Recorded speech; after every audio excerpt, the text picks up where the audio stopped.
alihi wa sahbihi ajma'in. InsyaAllah para jemaah dirahmati Allah Subhanahu wa taala, kita akan meneruskan pengajian di dalam kitab Bidayatul Hidayah karangan Al-Imam Hujjatul Islam Abu Hamid Al-Ghazali taala, daripada kitab yang mana penulis membicarakan tentang adab-adab melaksanakan ketaatan.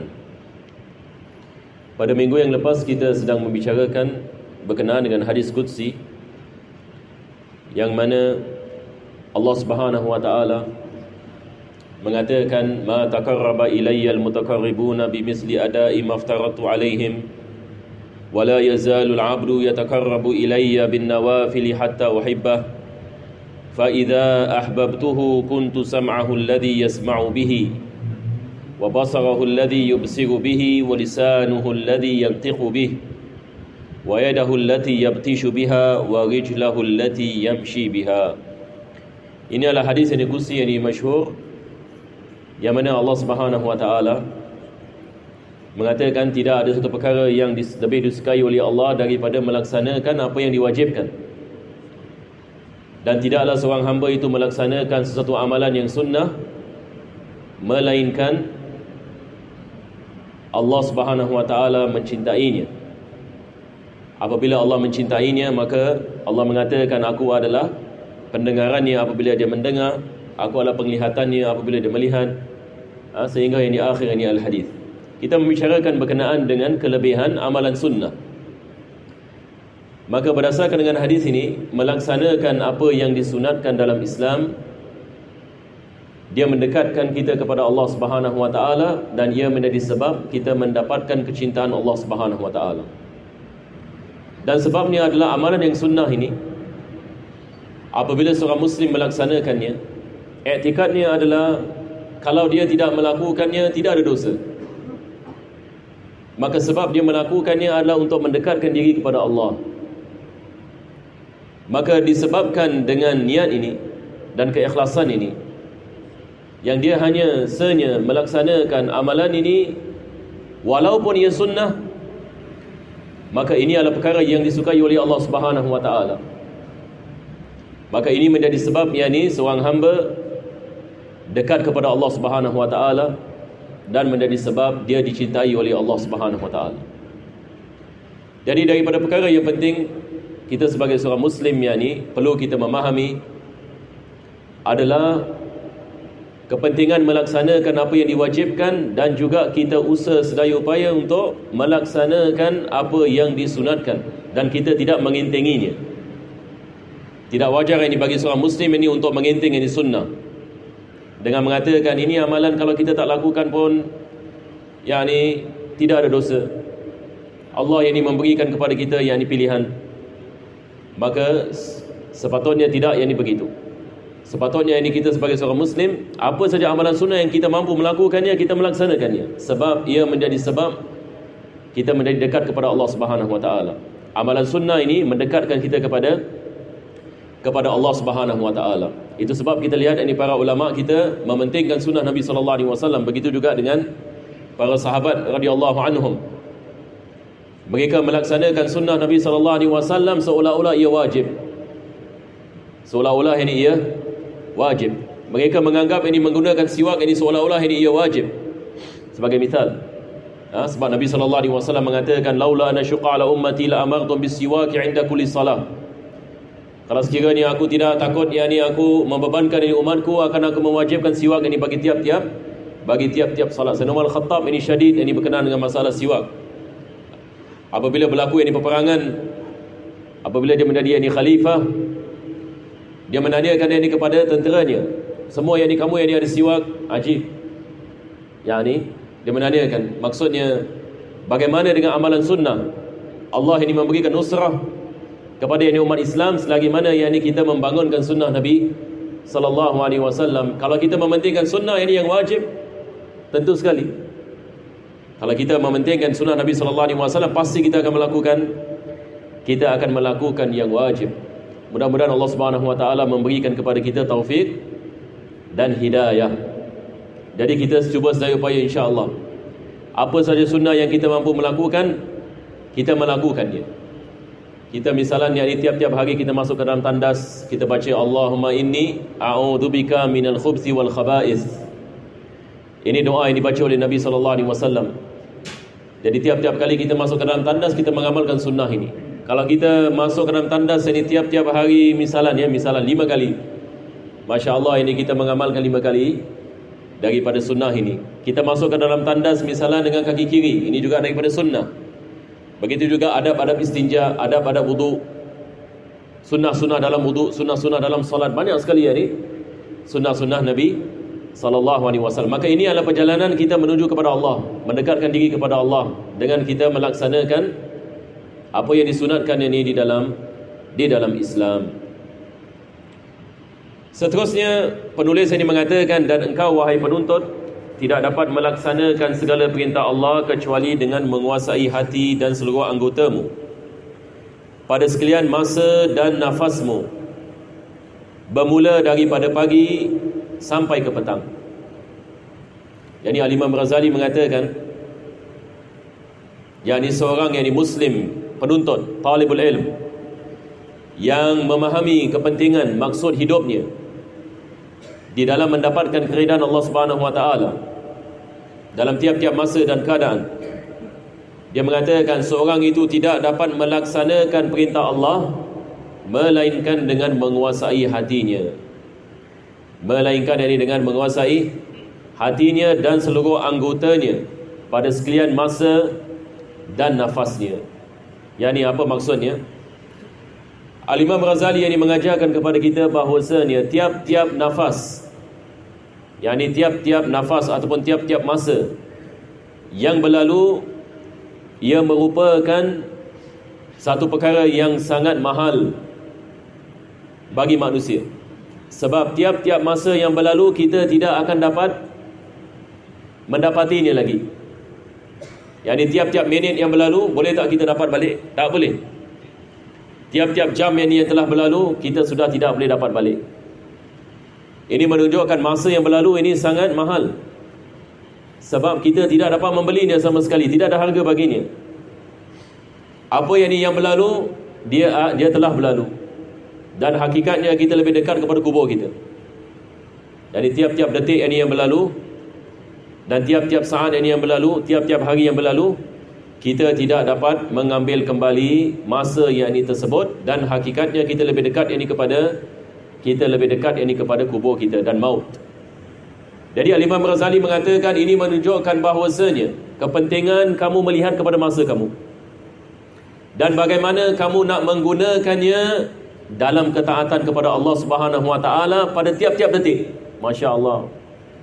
Jadi Al-Imam Ghazali ini dia melihat ini ibadah ini tiap-tiap detik, bukan dia hanya membicarakan solat 5 waktu. Lepas itu ini solat sunat, dia mengatakan tiap-tiap nafas. Yani tiap-tiap ini masa ini yang berlalu, bagaimana kita nak menguasai ini hati kita di dalamnya, yang mana kita mendapatkan manfaat daripada masa yang berlalu itu, yang mana ia menjadi sebab kita mendekatkan diri kepada Allah. Baru yang ini kita mendapatkan kejayaan ini dengan masa yang telah diberikan. Maka beliau mengatakan, kecuali dengan menguasai hati dan seluruh anggotamu, yakni bagaimana dengan keadaan hati kita dan bagaimana dengan perbuatan kita. Adakah hati kita dan perbuatan kita berkait ini dengan mengingati Allah Subhanahu wa taala ataupun tidak? Pada tiap-tiap masa ini dan keadaan. Ini adalah perkara yang pertama sekali dia membicarakan di dalam bab ini. Sebab selepas ini dia akan mentafsirkan perkara ini, apa yang dia sebenarnya dia maksudkan. Tetapi secara dasar ini dia sedang memberitahukan kepada kita kepentingan bagi seorang Muslim menggunakan tiap-tiap masa yang diberikan oleh Allah Subhanahu wa taala untuk mendekatkan diri kepada Allah melalui syariatnya, melaksanakan apa yang diperintahkan, meninggalkan apa yang dilarang oleh Allah, dan mengikuti jejak langkah Nabi Muhammad sallallahu alaihi wasallam daripada pagi sampai ke petang, dia mengatakan. Jadi daripada masa kita bangun daripada tidur sampai kita tidur pada waktu malam, apakah yang sepatutnya kita melakukan supaya kita meraih kebaikan ini? Dan begitu juga apabila kita nak tidur, apakah adab-adab ini tidur, dan bagaimana kita bangun daripada tidur, dan sebagainya. Yakni Islam 24 jam. Tidak ada masa yang terlepas. Ini adalah kitab ini Bidayatul Hidayah. Imam Ghazali yang ini nak mengajarkan kepada kita bagaimana kita nak mengamalkan perkara ini, supaya kita mendapatkan kejayaan di dunia dan kejayaan di akhirat. Maka beliau mengatakan, dan ketahuilah bahawa Allah Ta'ala itu mengetahui segala yang ada di dalam hatimu, dan dia memiliki segala yang ada pada zahir dan batinmu. Ini dia memulakan dengan mengatakan bahawasanya Allah mengetahui segala-galanya. Yang ini kita tidak boleh sembunyi daripada Allah.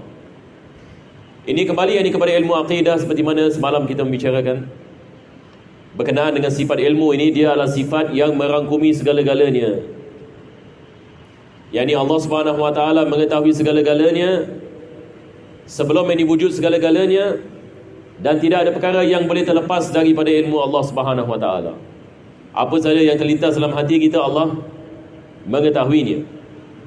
Maka dia mengajarkan kepada kita kepentingan apa dalam ilmu tasawuf ini dikenali sebagai sifat muraqabah. Sebab dalam hadis Nabi SAW ini mengatakan, al-ihsan an ta'budallaha ka'annaka tarahu fa in lam takun tarahu fa innahu yarak. Yani sifat ihsan adalah kamu sembah kepada Allah seolah-olah kamu lihat kepada Allah. Kalau kamu tidak mampu melakukan sedemikian, ketahuilah bahawasanya Allah melihat ini kepada kamu. Yani seorang mukmin yang ada keyakinan yang tinggi kepada Allah pada tiap-tiap masa dan keadaan, dia yakin Allah sedang melihat saya. Allah sedang ini melihat, walaupun manusia tidak melihat. Tetapi Allah Subhanahu Wa Taala melihat apa yang kita sedang melakukan. Allah ini melihat apa yang tergurus dalam fikiran kita.